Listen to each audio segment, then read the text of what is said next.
ಏನನ್ನೇ ಅರ್ಥ ಮಾಡಿಕೊಳ್ಳೋದಿದ್ರು, ಏನನ್ನೇ ವಿವರಿಸೋದಿದ್ರೂ ಒಂದು ತಜ್ಞತೆ ಬೇಕು. ಆ ವಿಷಯದಲ್ಲಿ ಆಳವಾದ ಪರಿಜ್ಞಾನ ಬೇಕು.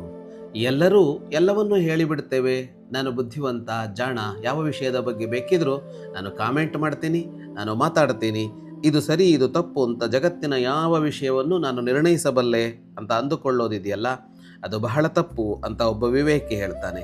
ಗುಣಾನಾಮಂತರಂ ಪ್ರಾಯಸ್ತಜ್ಞೋ ಜಾನಾತಿನೇ ತರಹ ಮಾಲತಿ ಮಲ್ಲಿಕಾ ಮೋದಂ ಘ್ರಾಣಂ ವೇತ್ತಿನ ಲೋಚನಂ. ಎರಡು ವಿಷಯಗಳ ನಡುವಿನ ಸರಿ ತಪ್ಪುಗಳನ್ನು ಅಥವಾ ಯಾವುದು ಏನು ಅನ್ನೋದನ್ನು ಹೇಳಬೇಕಾದರೆ ತಜ್ಞತೆ ಬೇಕು.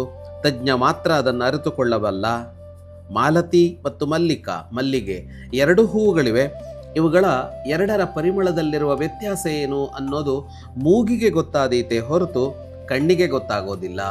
ಹಾಗಾಗಿ ಕಣ್ಣಿಗೆ ಅದೆಂಥ ಶಕ್ತಿ ಇದ್ದಿರ್ಬೋದು, ನೋಡುವ ಸಾಮರ್ಥ್ಯ ಇರ್ಬೋದು, ಆದರೆ ಪರಿಮಳವನ್ನು ಆಘ್ರಾಣಿಸುವ ಗುರುತಿಸುವ ಸಾಮರ್ಥ್ಯ ಕಣ್ಣಿಗಿಲ್ಲ.